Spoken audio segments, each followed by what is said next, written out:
For the Shahadat of Islam and Marhumeen, all the mu'mineen who are gathered here, please recite a Surah Fatiha.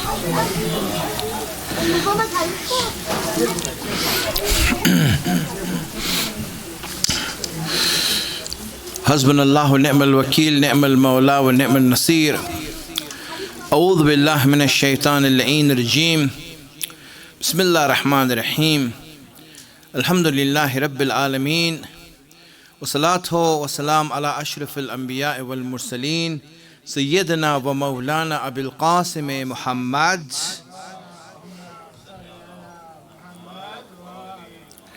وعلى آله الطيبين الطاهرين المعصومين سيما بقية الله الأعظم روحي وأرواح العالمين له الفداء رب اشرح لي صدري ويسر لي أمري واحلل عقدة من لساني يفقهوا قولي. The most important and the most valuable things that we do come in the most special moments of our life, the most important moments of our life.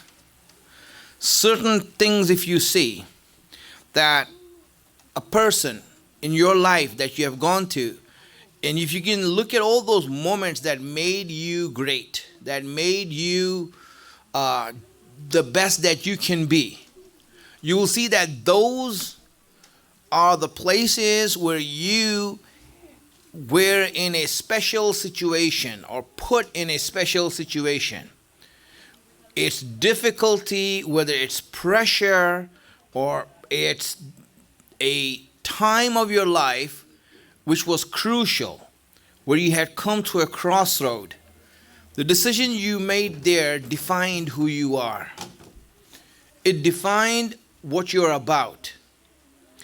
And when we look at those moments, it's especially like that. It's unfortunate that people are afraid of such moments, when those are the moments that define our life. The best things come out of us in those moments. For example, difficulties, suffering, pain, calamities, illness, and death. Whenever you come to a place like that, you will see that the best that you are and the highest place and rank that you achieved comes out at that moment. It's truly at that moment it comes out. We are afraid of bala. Why are we afraid of bala? Why do you think Allah gives us bala? One of the wisdom is that it brings out the best in us. It brings the best of it in us out. It's like, for example, a child in a thunderstorm. You see, a child, he doesn't care, or he's carefree in what he does. But when he hears thunder, lightning strike, and it shakes the earth around him, you see, he grabs for a refuge. If it's your child, he grabs you. If there's no one around, he grabs anything that he can in order to find a refuge. That fear that is brought into him through that situation made him look for a refuge. When Allah gives us trouble and problems and puts us in a pressure situation, it is for that reason. You see that you seek refuge. And that's when you cling to Allah and you look for Him and you look for that refuge in Him. So if that is the case, then why are we avoiding that? Why do you want to avoid a situation, a pressure situation in your life that's going to bring you closer to Allah. And this is one of the problems that we have, is that we don't want those situations in our life. We are afraid to face those situations because of the initial fear, the outward fear that we have. But if you truly look at it, what happens is that initially there's a fear, but then what comes out of you and what you do at that moment, you will see is the best moment in your life. You will see that the greatest moments in the history of mankind have been in the most toughest situation that mankind has gone through. In the situation of war and death, you'll see the best comes out in us.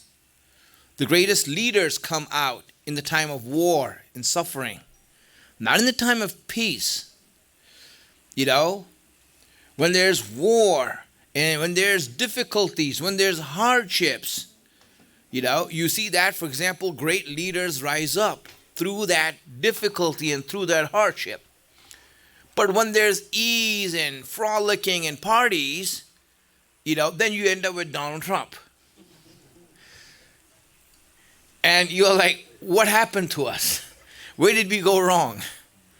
Well, maybe we avoided, and the fear of difficulties has made it such that we made a wall around us to stop every difficulty from reaching us, preventing us from becoming great.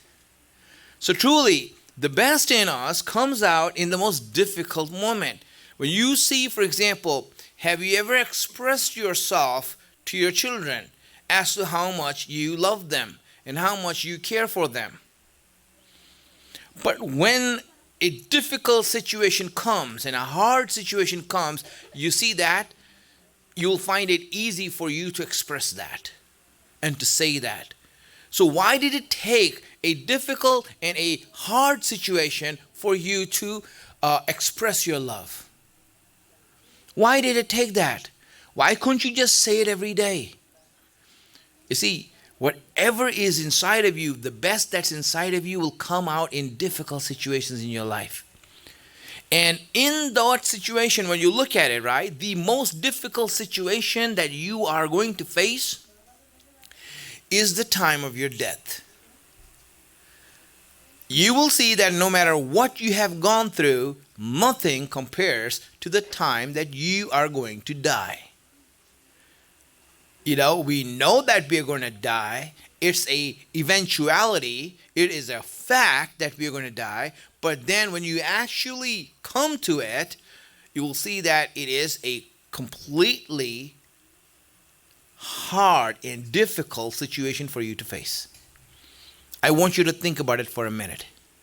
Think about it the moment that you are going to die. You're leaving this life. You see the angel of death standing in front of you. Whatever face he has, he's there and comes to you and says, it's time's up. Let's go. And the idea is that the angel of death doesn't even give you time to think. He doesn't even give you time to say, okay, wait a minute, let me get out of the bathroom first. He doesn't even do that for you. This guy has no formalities. Straightforward, very bold, very presumptuous. He just comes there and says, time's up. And that's it, you go. Even a prophet like Suleiman, when the angel of death came to him, he said, give me a moment. He said, can't do that. He took him at that very moment while Suleiman was on his cane. He was taking support of his cane. And he just took his life right there. And Suleiman was so well balanced that he was standing up and he was dead. And everyone, his whole kingdom was watching over him. It's like, for example, Lion King standing on Pride Rock, everyone's watching him, right? And here he is watching the whole kingdom, and he's like holding on to his stick and cane, and everyone's like looking up to him and says, okay, if he allows us, we can disperse. But he doesn't, and everyone's like waiting there. So what happened? Allah sent termites to eat the cane. The cane broke and he fell down, and people were like, oh, what happened? Until then, everyone was waiting. I mean, he didn't even give a moment's time. So the angel of death doesn't even give you time to do that. So what happens is that when you know that that's going to happen, it's a very sensitive time for us. Very delicate time, very subtle time. And try to imagine it and try to see how are you going to prepare yourself for that. But the reason Allah kept it that way, and the reason that Allah kept it so abrupt, so sudden, that you're living your life and boom, all of a sudden it's over. And it's done. So what happens? Why did Allah do that? Because the best in you is going to come out at that time. Who you are and what you are, the best of who you are is going to come out at that moment when you are going to die. That's why it is said that when a person dies at that moment, his whole life passes by in front of his eyes. You will see your whole life, what you have done. Not all the details, but really everything important in your life that made you who you are. You will see that. Maybe you haven't analyzed your life itself. You should make a profile on Facebook or a timeline and look at all the major events. And don't write those, dumb major events in your life like, my graduation day, That really didn't make you who you are. Send a salawat.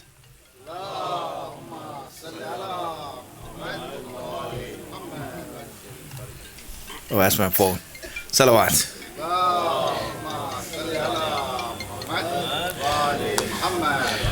So when you actually look at this, right, you'll see that at that moment when you're going to die, it's abrupt, and Allah then now makes you do that. You will see that all the things, if you make that timeline in your life, if you make that timeline, look at everything that has made you the person that you are. The important things, the decisions that you made, the things that you have done that have affected you for your life. It might be, for example, a sin that we have done. It might be a good deed that we have done that has made us a person.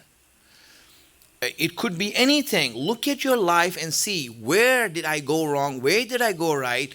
Look at those things and make a timeline of those things. Not just, as I said, those events in your life.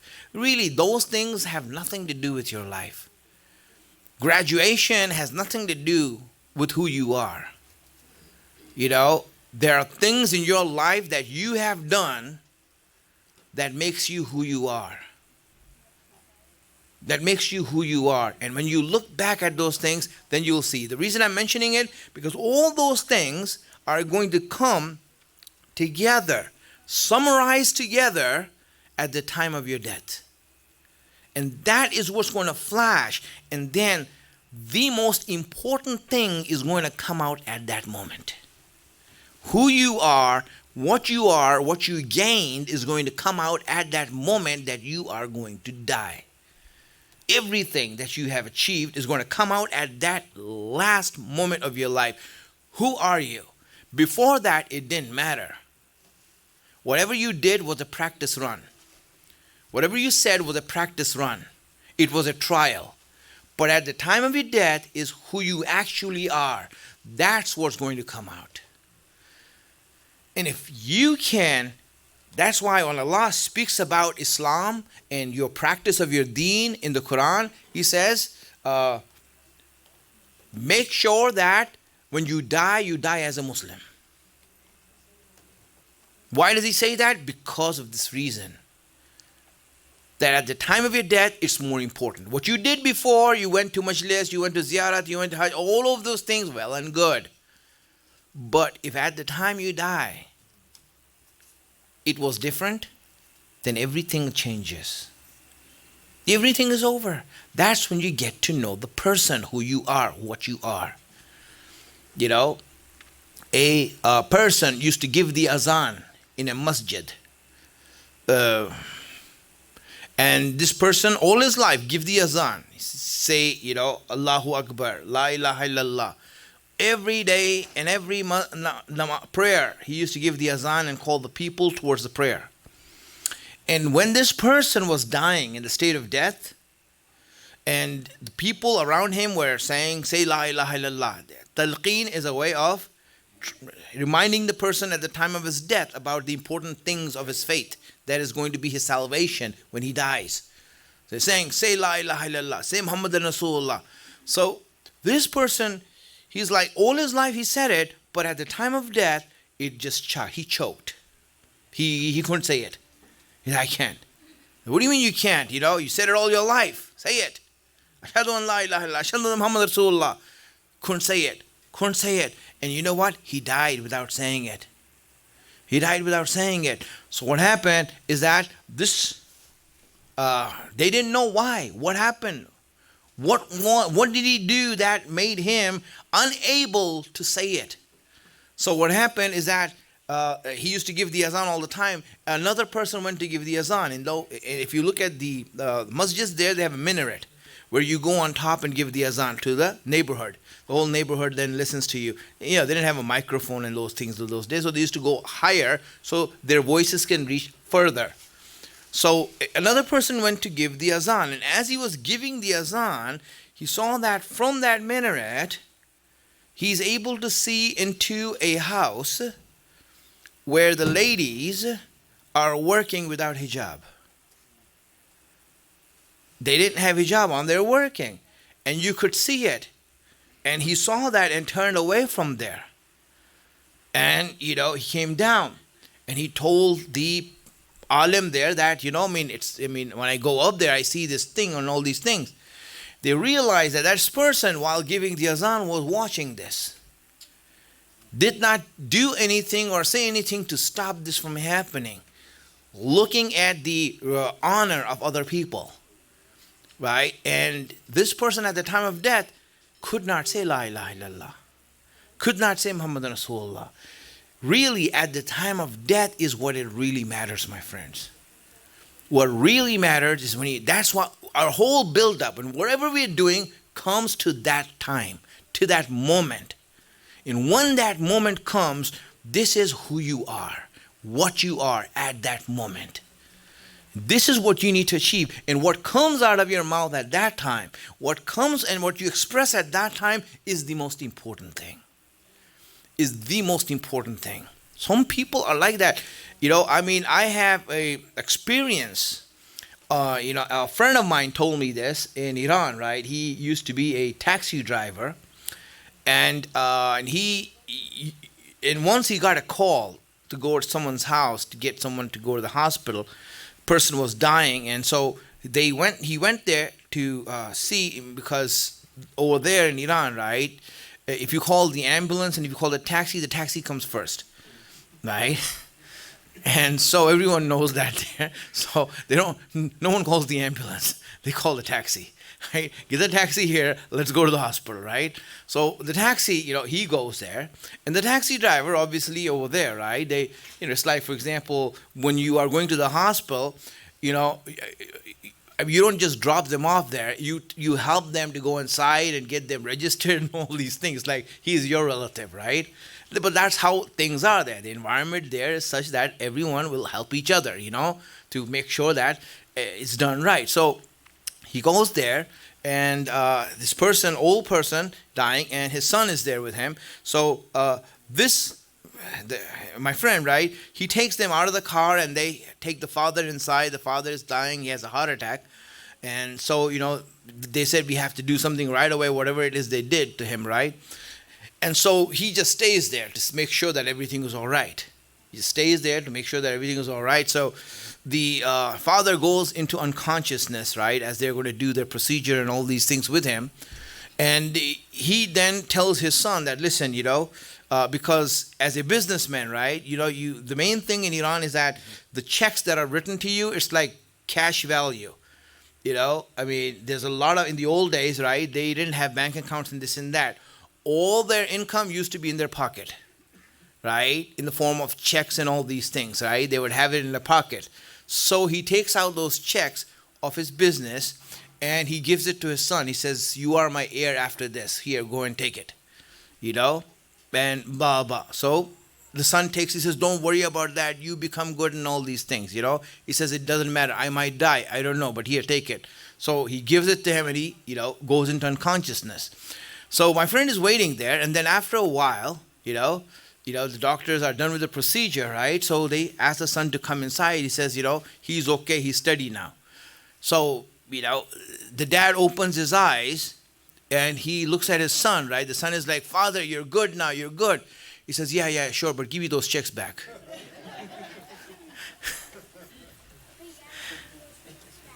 Really, and the time of death also, man. You just came and died and came back from the afterlife, and you're still worried about this? Truly, this is, for some people, this is who they are. Really, even that hasn't changed you.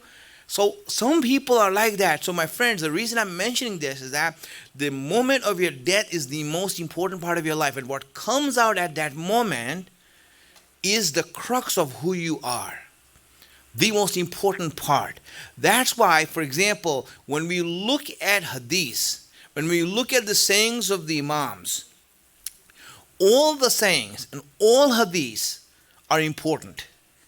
Everything is divinely guided. Nothing is, something that's an error or an error or, something like just something that came out.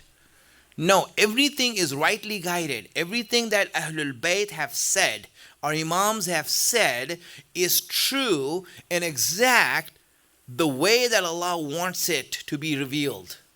Everything is that way.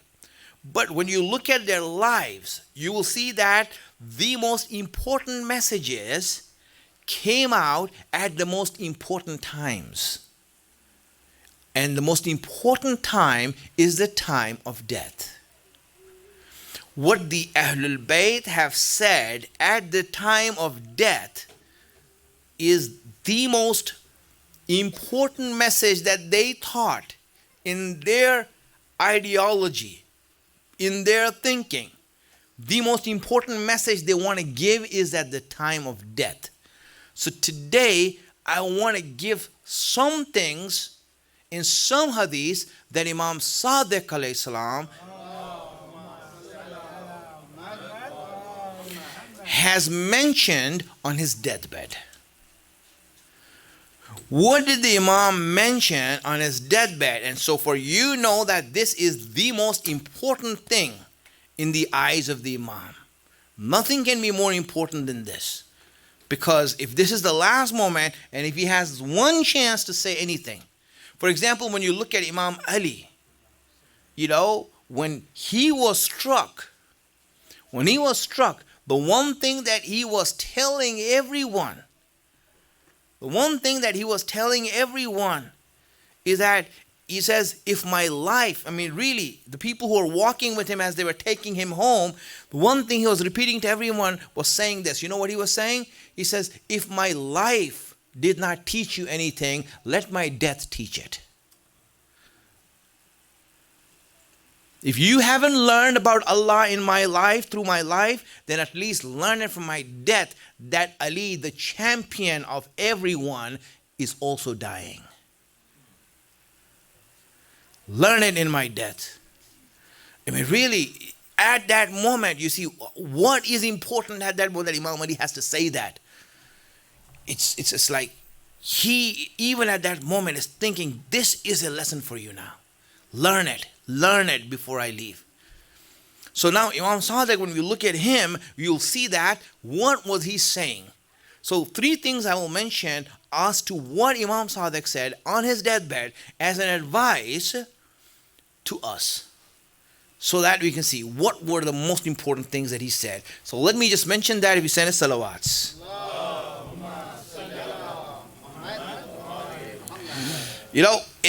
First thing, and I'll mention this, right?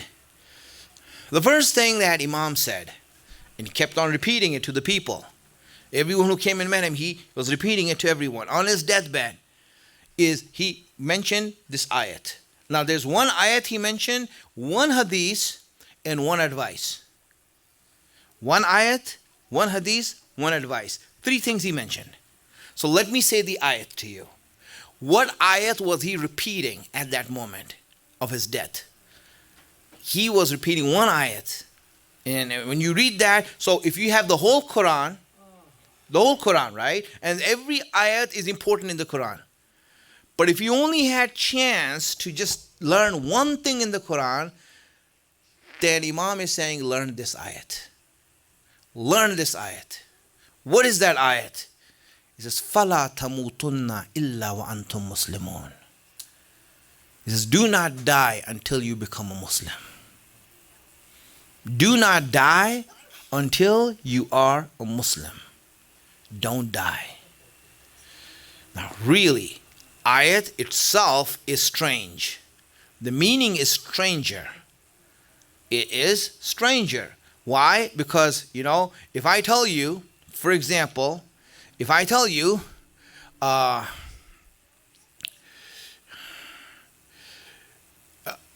make sure that you are a Muslim when you fly in the air. Okay, I can't fly in the air. What does that mean? What does that mean? It says, Allah is saying, don't die until you're a Muslim. But I don't know when I'm going to die, and death is not in my hands. You see, if you knew when you're going to die, right? Let's say I know that I will die 5 years from now. So I will live my life and party 5 years, 4 years, 11 months, and 29 days. And one day, tomorrow, hey, I'm going to die tomorrow. So it's time to become a Muslim. La ilaha illallah Muhammad Rasulullah aliyan waliyullah. Let's go. So, that would make sense, right? Now I know I became a Muslim, Allah, before I died. Or if death was in my hand. If death was in my hand and I can choose when I can die, then it would be easy for me to understand this advice. That Allah, okay, you know what? I will live my life and party as long as I want until I get tired. And when I'm tired of this life and exhausted, and then, when my life has come down to listening to Urdu ghazals and all that, sadness and sorrow, okay, you know what? It's time for me to go now. Because all of our sorrow, right? Sadness and grief. And say, okay, you know what? Depressing, let's go. My life has become depressing now. So then what happens is that I can just say, La ilaha illallah Muhammad Rasulullah aliyan waliyullah, let's go. I'm ready to go. Angel of death, come and take me. I'm a Muslim now. But the problem is, neither do we know when we're going to die, and neither is death in our hand. So Allah, when you say become a Muslim, before you die or at the time you die, what do you mean by that?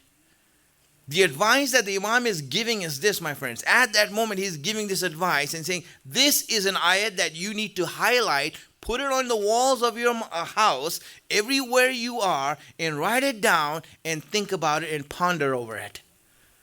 Just one ayat he mentioned, فَلَا تَمُوتُنَّ إِلَّا وَأَنْتُمْ مُسْلِمُونَ.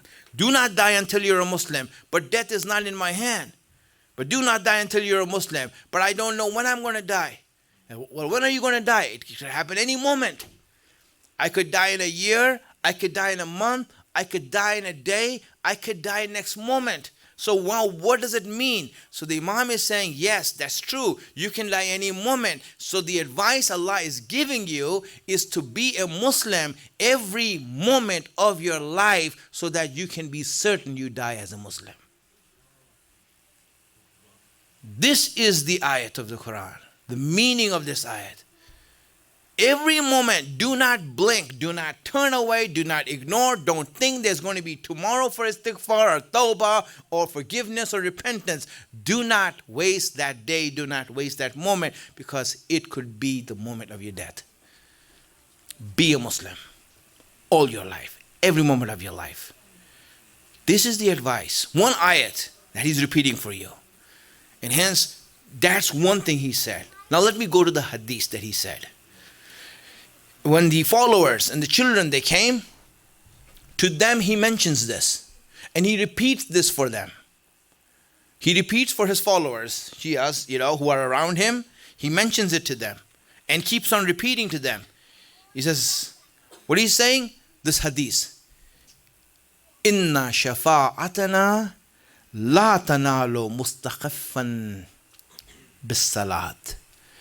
He says, our shafa'at, our intercession, our help that we will save you, will salvage you, our shafa'at. You know what shafa'at means. Shafa'at means that on the day of judgment, Ahlul Bayt have been given authority by Allah to intercede for people, right? In order to save them from the hellfire.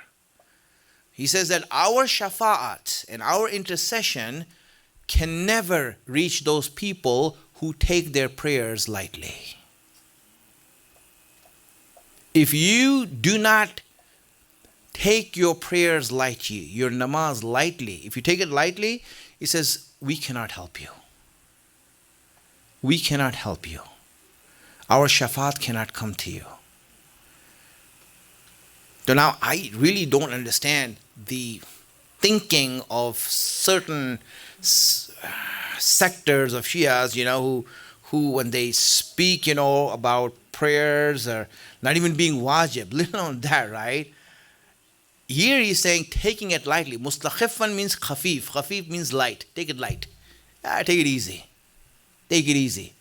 If you take it easy, then Imam, not that you miss it or you don't do it, if you take it easy, he says then our shafa'at cannot reach you. We cannot help you. So in other words, help yourself by taking your prayers lightly, because I want to help you. We want to help you. Ahlul Bayt want to help you, but you need to make that way for us to help you. And if you don't take it seriously, we cannot do anything. Our hands will be tied. The authority of Shafa'at is only for those people who are going to take the commands of Allah seriously. We will not help you there. Can you imagine that? Last moment, he's giving this advice. If there is a summary of Islam at that moment, he's saying, this is a summary. Take it.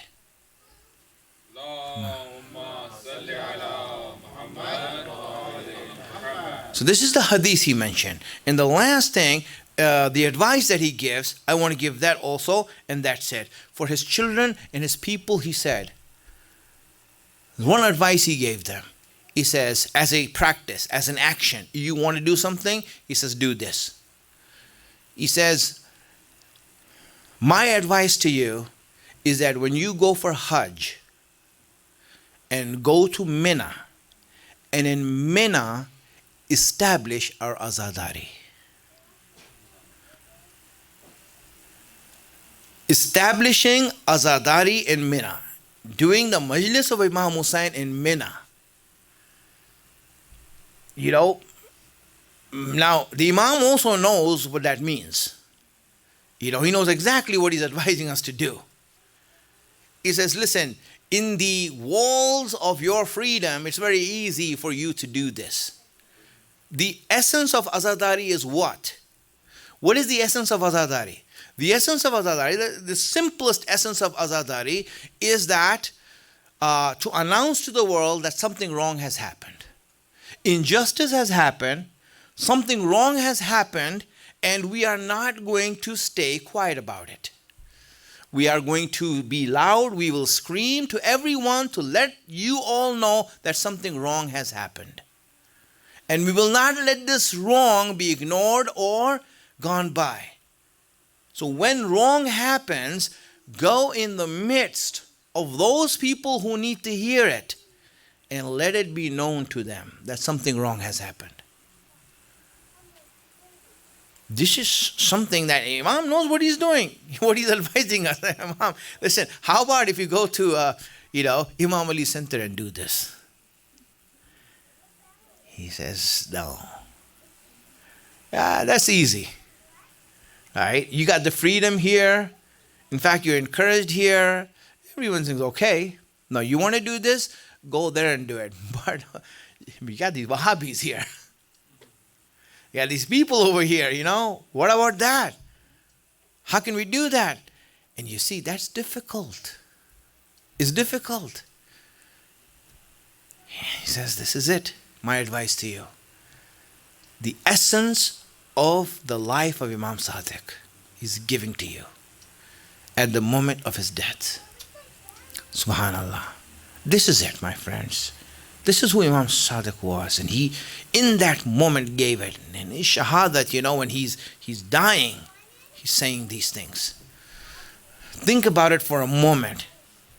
A person came to him and he says that I was with Imam Sadiq when he was dying, and Imam Sadiq, he called me and said, come here. And he said that go and give a person by the name of Aftas. Aftas was the second cousin of the Imam.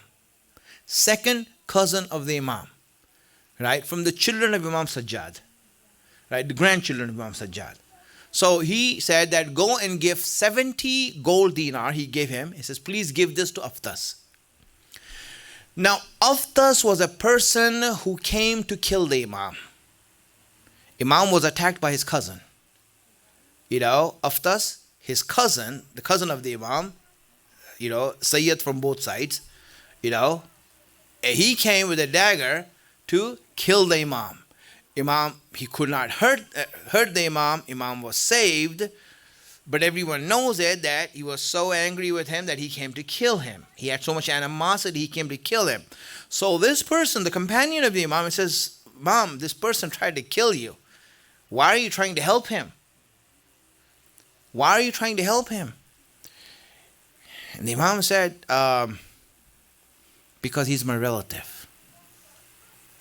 You want me to cut off my ties with my relatives? He said, but he tried to kill you. He tried to kill you and you are now helping him? This is on his deathbed, Imam is doing this. On his deathbed. He says, let me tell you something. Salime was his name. Salime, let me tell you something. When Allah made Jannat, when He created Jannat, He put an aroma there, a fragrance that is so strong and so beautiful that it travels 2,000 light years away. Even 2,000 light years away from Jannat, you can smell Jannat. You can feel the fragrance of Jannat. You can see how much that is. 2,000 light years away. Right? That's a long way. You can smell the fragrance of Jannah. He says, you can smell the fragrance of it that far away. You can smell it and you can feel it. Salome, that's how Allah created it. But there are two people who will never smell the fragrance of Jannat. First are those people whose parents have disowned them. Aqe walidain. Those whose parents have disowned them, are unhappy with them, dislike them, those are the people, they will never smell the fragrance of Jannat. And two, those people who have cut off their ties with their relatives, who don't like to meet their relatives, who keep away from them.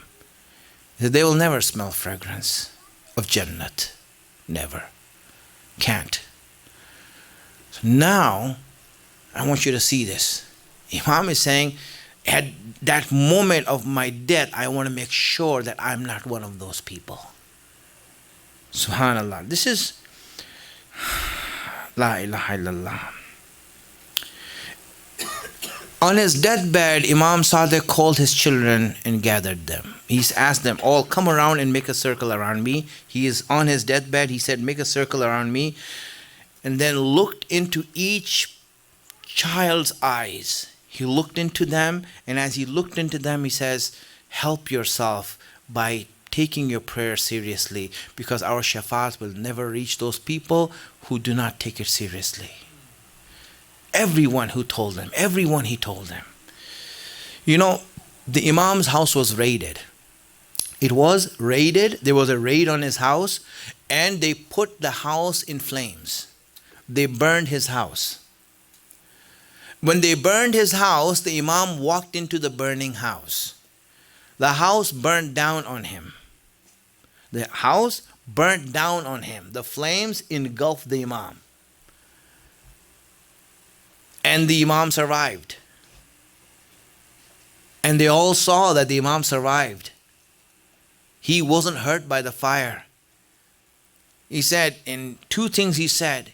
He says, I am the son of Ismail, whose children have been scattered on the earth like the veins of the body. And I am the son of Ibrahim, for whom Allah has made the fire cold. This was the Imam. They poisoned him. When they poisoned him, the effect of the poison took over, and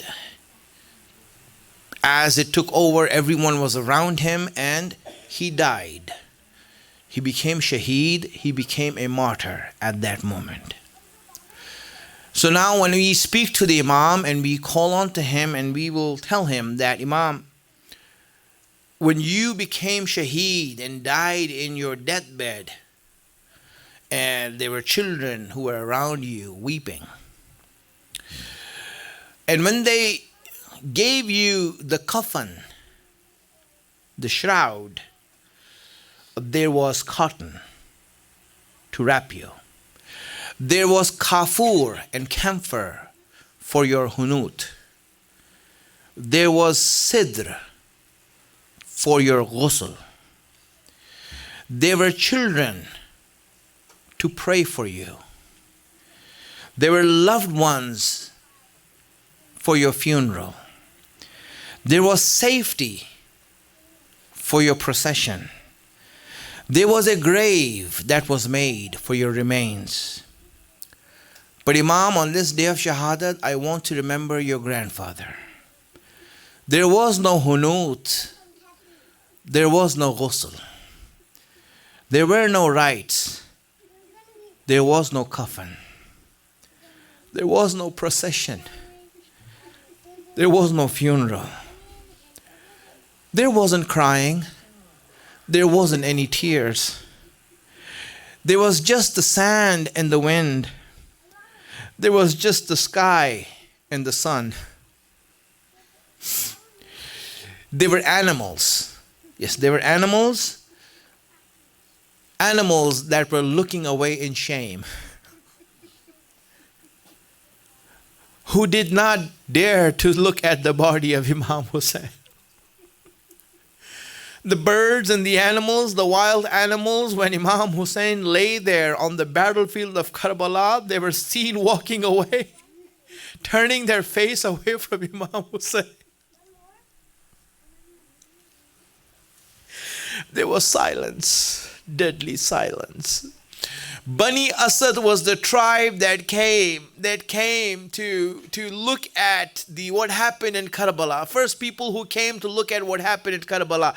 As they came there, they saw the bodies lying down. And when they saw the bodies, they didn't know which body was which. But as you know, that all the bodies had clothes.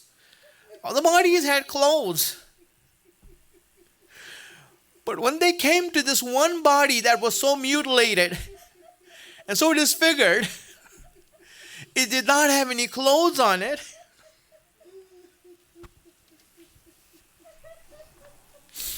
They were so aghast. and so ashamed of this body that was on this ground. So the first thing they did is brought a cloth. You know, Bani Asad, even today, Bani Asad, if you go on Ashura in Karbala, they run towards Imam Hussein from their tribe. Their tribal land, they run with sand on their head, they come there. Even today, Allah has given that tribe the honor of coming to Imam Hussein and mourning for him and hosting all the people who come to Karbala. They are our host when we go there. They become our host. Imam Hussein gave them that honor. You know why Allah gave them that honor? Because when they came to Hussein, they put a cloth on his dead body.